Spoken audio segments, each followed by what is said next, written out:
اعوذ باللہ من الشیطان الرجیم، بسم اللہ الرحمن الرحیم۔ السلام علیکم پیارے بہن بھائیوں، گولڈن لائنز میں آپ کو خوش آمدید کہتا ہوں۔ اللہ پاک سے دعا ہے آپ کو صحت تندرستی عطا فرمائے اور آپ کے رزق میں برکت اور کشادگی عطا فرمائے، آمین۔ پیارے دوستو، بہترین موت آج کا میرا یہ ٹاپک ہے، اور آپ سے گزارش ہے اس ویڈیو کو آگے دوستوں، گھر والوں اور عزیز و اقارب کے ساتھ لازمی شیئر کریں۔ حضرت عائشہ رضی اللہ تعالی عنہ سے روایت ہے کہ نبی کریم صلی اللہ علیہ وآلہ وسلم نے ارشاد پاک فرمایا، جو شخص اللہ سے ملاقات کو پسند کرتا ہے، اللہ بھی اس سے ملاقات کو پسند کرتا ہے، اور جو اللہ سے ملنا ناپسند کرتا ہے تو اللہ بھی اس سے ملنا ناپسند کرتا ہے۔ میں نے عرض کیا، اے اللہ کے رسول صلی اللہ علیہ وآلہ وسلم، کیا اس سے مراد موت کو ناپسند کرنا ہے؟ ہاں، پھر تو ہم سب ہی موت کو ناپسند کرتے ہیں۔ آپ صلی اللہ علیہ وآلہ وسلم نے فرمایا، یہ مطلب نہیں، بلکہ وقت نزا مومن کو جب اللہ کی رحمت، اس کی رضامندی اور اس کی جنت کی خوشخبری دی جاتی ہے تو اللہ کی ملاقات کو پسند کرنے لگتا ہے، تو اللہ بھی اس سے ملنا پسند کرتا ہے۔ اور جب کافر کو وقت نزا اللہ کے عذاب اور اس کی ناراضی کی خوشخبری دی جاتی ہے تو اللہ سے ملاقات کو ناپسند کرنے لگتا ہے، اور اللہ بھی اس سے ملنے کو پسند نہیں کرتا۔ رسول اللہ صلی اللہ علیہ وسلم کے دور میں ایک آدمی کو موت آئی، جس پر کسی نے کہا کہ کیا اچھی موت ہے کہ بغیر مرض میں مبتلا ہوئے مر گیا۔ نبی کریم صلی اللہ علیہ وآلہ وسلم نے فرمایا کہ تمہارے پاس کیا ثبوت ہے اور تم نہیں جانتے؟ اگر اللہ اسے مرض میں مبتلا کر کے موت دیتا تو اس کے گناہوں کا کفارہ ہوتا۔ اچانک موت کافر کے لیے اللہ کی ناراضگی کی پکڑ ہے، کیونکہ ایک تو اس کی عمر اللہ کی نافرمانی میں گزری ہے، دوسری اچانک موت کی وجہ سے توبہ کا امکان جو ہوتا ہے وہ بھی ختم ہو جاتا ہے، ورنہ انسان بیمار ہوتا ہے اور آہستہ آہستہ موت کی طرف بڑھتا ہے، تو اس میں مرنے سے پہلے اصلاح اور توبہ کرنے کا موقع ہوتا ہے۔ البتہ اللہ کے اطاعت گزار مومن بندے کا معاملہ اس کے برعکس ہوتا ہے۔ وہ تو موت کے لیے ہر وقت تیار رہتا ہے اور اس کی زندگی کا ہر لمحہ اللہ کی اطاعت میں گزر رہا ہوتا ہے، اس لیے کہ اس کی اچانک موت اللہ کی طرف سے ناراضگی نہیں، بلکہ اس کے رفع درجات کا باعث ہوگی۔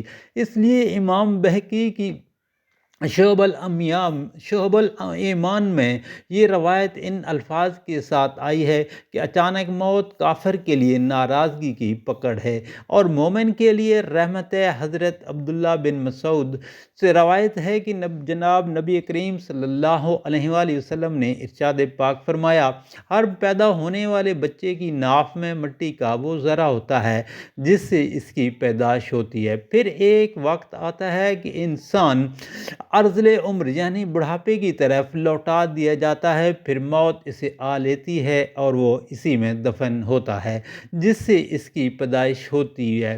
اور میں نبی کریم صلی اللہ علیہ وآلہ وسلم اور ابو بکر اور عمر کی پیدائش ایک ہی مٹی سے ہوئی ہے اور اسی میں ہم دفن کیے جائیں گے۔ حضرت انس رضی اللہ تعالی عنہ سے روایت ہے کہ نبی کریم صلی اللہ علیہ وآلہ وسلم نے ارشاد پاک فرمایا، موت کی سختی تلوار کی 1000 دفعہ مار سے زیادہ سخت ہے۔ عطا بن یسار سے مرسل روایت ہے کہ ملک الموت کی تکلیف تلوار کی 1000 واروں سے زیادہ سخت ہے، اور ہر مومن کی جس وقت وفات ہوتی ہے تو ہر رگ رگ میں اس کی تکلیف الگ الگ محسوس کرتا ہے۔ ابو محمد حارث فرماتے ہیں، اس وقت مومن کو جنت کی بشارت دو، اس لیے کہ تکلیف بڑی سخت ہے، اور اس وقت خدا کا دشمن شیطان بقاوے کے لیے سب سے زیادہ قریب ہوتا ہے۔ ایک حدیث میں ہے کہ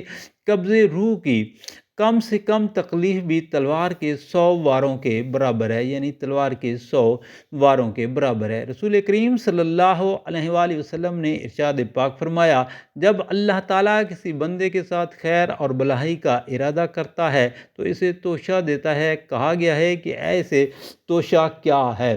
تو نبی کریم صلی اللہ علیہ وآلہ وسلم نے ارشاد پاک فرمایا، اس کی موت سے قبل اللہ تعالیٰ اس کے لیے اعمال صالحہ آسان کر دیتا ہے اور پھر ان اعمال صالحہ پر ہی اس کی روح قبض کرتا ہے۔ نبی کریم صلی اللہ علیہ وآلہ وسلم کے بارے میں آتا ہے، عائشہ رضی اللہ تعالی عنہ فرماتی ہیں کہ میں نے نبی کریم صلی اللہ علیہ وآلہ وسلم کو دیکھا کہ موت کے قریب آپ صلی اللہ علیہ وآلہ وسلم کے پاس پانی کا پیالہ رکھا ہوا تھا۔ آپ صلی اللہ علیہ وآلہ وسلم اس میں بار بار ہاتھ مبارک داخل فرماتے، پھر چہرے مبارک پر ملتے اور یوں فرماتے، اللہم اعنی علی امارات الموت او سکرات الموت، اے اللہ موت کی شدت اور سختی میں میری مدد فرما۔ یہ دعا ہمیں بھی یاد کرنی چاہیے۔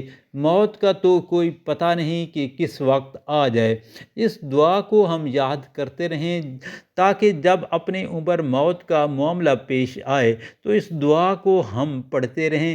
یہ سنت ہے۔ اللہ تعالیٰ اپنی رحمت سے ہمیں یہ عطا فرمائے کہ موت کے قریب میں یہ مسنون دعا پڑھنے والے بن جائیں۔ ایک اور دعا بھی دوستو حدیث شریف میں ہے، اللہم اغفر لی وارحمنی والحقنی بالرفیق۔ حضرت عبد الرحمن سے روایت ہے کہ میں حضرت عبداللہ بن عمر رضی اللہ تعالیٰ عنہ کے پاس پہنچا۔ وہ کعبہ کے سائے میں بیٹھے تھے اور لوگ ان کے ارد گرد جمع تھے۔ میں نے انہیں فرماتے ہوئے سنا کہ ایک دفعہ ہم رسول اللہ صلی اللہ علیہ وسلم کے ساتھ سفر میں تھے۔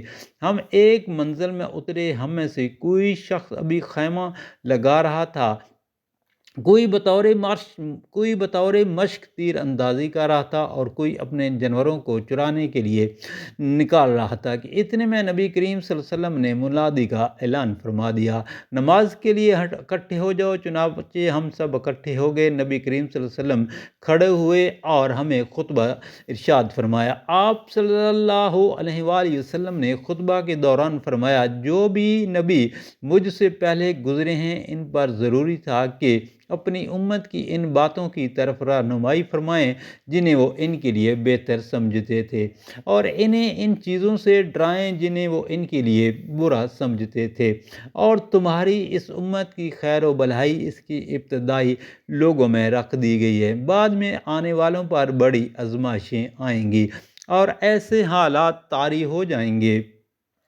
جنہیں وہ ناپسند کریں گے۔ بے شمار فتنے آئیں گے جو ایک دوسرے کے مقابلے میں ہلکے ہوں گے، ایک سے بڑھ کر ایک ہوگا۔ ایک فتنہ آئے گا، مومن سمجھے گا کہ یہ مجھے ہلاک کر ڈالے گا، پھر وہ فتنہ ٹل جائے گا اور اس کی جگہ ایک اور بڑا فتنہ آئے گا، مومن کہے گا یہ ہلاک کن ہے، اس سے تو میں بچ ہی نہیں سکتا، پھر وہ بھی ٹل جائے گا۔ چنانچہ تم میں سے جو شخص چاہتا ہے کہ اسے آگ سے بچا کر جنت میں داخل کر دیا جائے تو اس کو موت اس حال میں آنی چاہیے کہ وہ اللہ تعالیٰ اور یوم آخرت پر یقین رکھتا ہو اور لوگوں کے ساتھ وہی سلوک کرے جو وہ خود پسند کرتا ہے کہ میرے ساتھ کیا کیا جائے۔ جو شخص کسی امام یعنی امیر کی بیعت کرے، اس کے ہاتھ میں اپنا ہاتھ دے اور اسے دلی طور پر عہد کرے تو جہاں تک ممکن ہو سکے وہ اس کی اطاعت کرے۔ راوی نے کہا، میں نے حضرت عبداللہ بن عمر رضی اللہ تعالیٰ عنہ سے قریب ہو کر پوچھا، آپ نے نبی کریم صلی اللہ علیہ وسلم کو یہ باتیں فرماتے ہوئے سنا ہے؟ انہوں نے فرمایا ہے، ہاں یقیناً۔ پیارے دوستو، یہ نسائی شریف کی حدیث شریف تھی اور اللہ پاک سے دعا ہے مجھے آپ کو موت کو یاد کرنے کی توفیق عطا فرمائے اور نبی کریم صلی اللہ علیہ وسلم کی بتلائی ہوئی دعائیں پڑھنے اور انہیں یاد کرنے اور آگے دوستوں، گھر والوں اور عزیز و اقارب کے ساتھ شیئر کرنے کی توفیق عطا فرمائے۔ آمین یا رب العالمین ثم آمین۔